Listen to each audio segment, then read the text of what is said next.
Listening is an act of love. Thank you. You can help lift up the voices, stories, and challenges we share by making a contribution at ThisWayOut.org. A sincere thank you to all of you who already support This Way Out. Your support matters.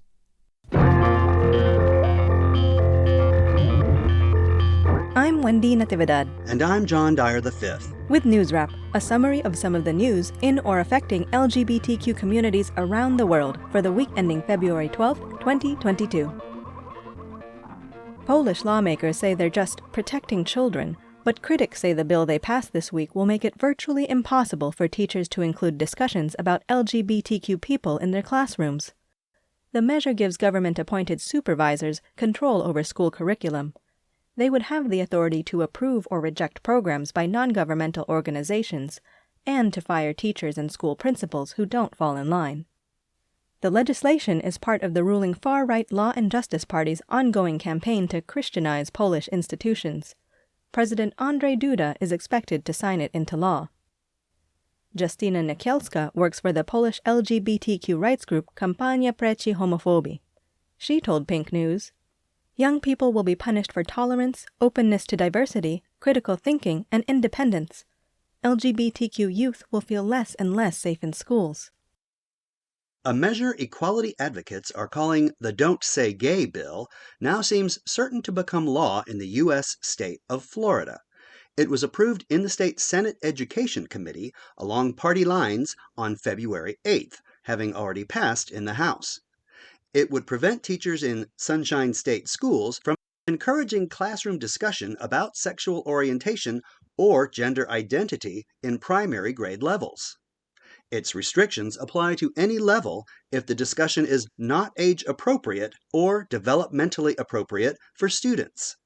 School officials would be pressured to out LGBTQ students to their parents armed with the power to sue schools if any of the bill's provisions are violated.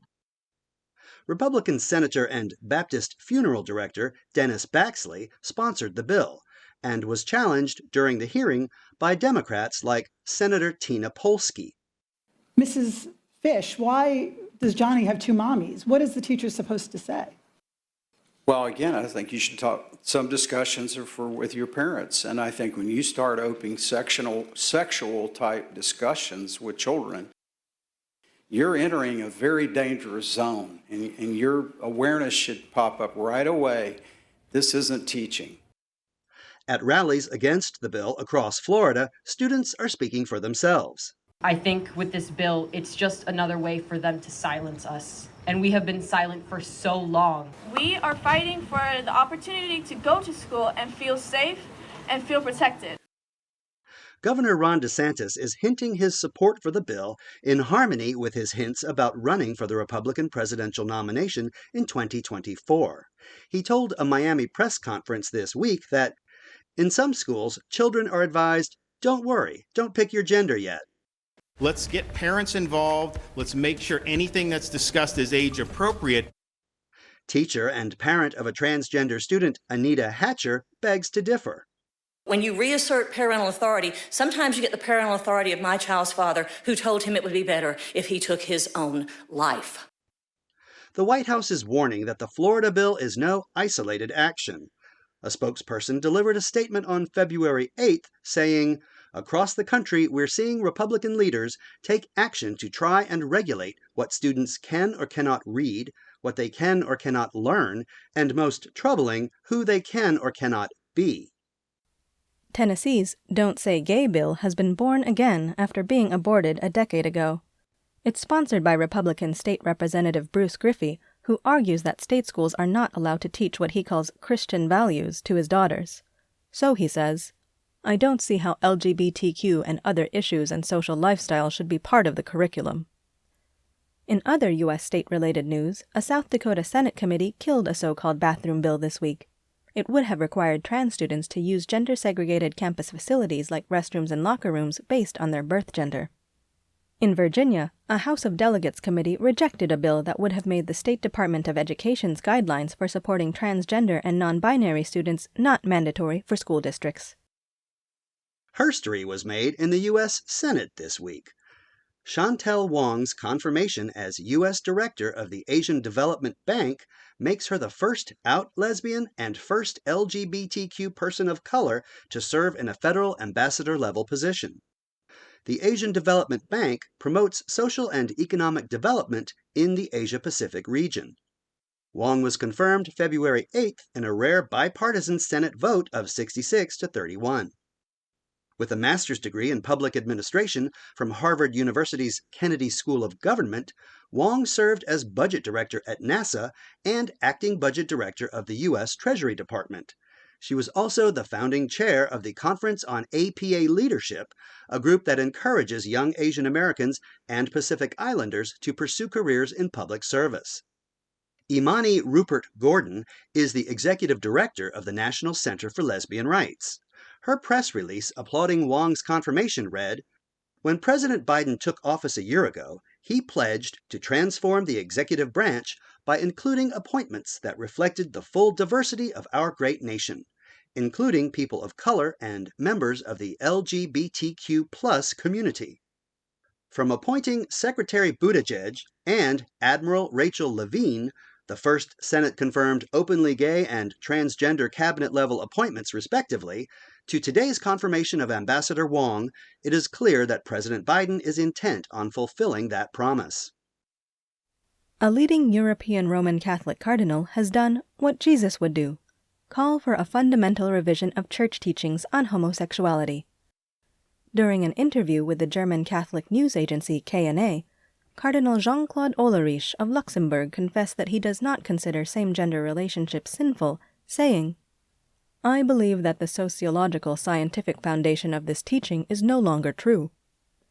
Hollerich testified that in his own archdiocese, no one is dismissed because they are homosexual. He also supports church employees regardless of sexuality. "I can't kick them out. They would become unemployed. How can such a thing be Christian?" Unfortunately, Cardinal Hollerich's comments and even Pope Francis's support for greater acceptance of LGBTQ people are not likely to foster any foreseeable changes in Roman Catholic doctrine. Finally, the first bill introduced in an Indian parliamentary committee in 2022 will probably crash on takeoff. The Committee on Public Undertakings wants to get the airport code of the city of Gaya changed from GAY to an alternative like YAG. The committee finds the GAY code inappropriate, unsuitable, offensive, and embarrassing. Gaya is where Rama, Sita, and Lakshmana go to give an offering to Dasharat in the Hindu epic Ramayana. It's a major Hindu pilgrimage site and also a holy city in Jainism and Buddhism. The World Heritage Site Mahabodhi Temple is said to be where the Buddha gained enlightenment. Conservative lawmakers are refueling the campaign they began a year ago to change the airport code, and they're barnstorming the federal government to find a way, according to the Economic Times. Reportedly, Air India already asked the International Air Transport Association for the change at the government's request. However, association regulations say that airport code designations are permanent unless a change is justified based on compelling air safety needs. So, as Pink News notes, at least for now, Gaya will remain unique as a holy city and pilgrimage site with the gayest airport in the world. That's NewsWrap, Global Queer News with Attitude, for the week ending February 12th, 2022. Follow the news in your area and around the world. An informed community is a strong community. NewsWrap is written by Greg Gordon, edited by Lucia Chappelle, produced by Brian DeShazer, and brought to you by you. Help keep us in ears around the world at ThisWayOut.org, where you can also read the text of this newscast and much more. And you can read the transcript and listen to NewsWrap each week by subscribing to our This Way Out radio channel on YouTube. For This Way Out, I'm John Dyer V. Stay healthy. And I'm Wendy Natividad. Stay safe. This Way Out delivers LGBTQ news and culture to more than 150 local communities on radio stations around the world, and we are also a free online news service. You can choose your favorite way to listen, online or on the air, at thiswayout.org. please sign up for our free e-newsletter, Inside This Way Out. We will respect your trust in us and make sure your personal information is never shared with others. Just send us an email at info@thiswayout.org to receive the informative and unique addition to the show. You'll be invited to join us for a more in-depth look into our stories and be encouraged to learn more about This Way Out's 3 decades of broadcast activism. We hope you choose to join us in celebration of LGBTQ history and culture. Email us at info@thiswayout.org to join the movement. We'll make sure you always know what's going on inside This Way Out.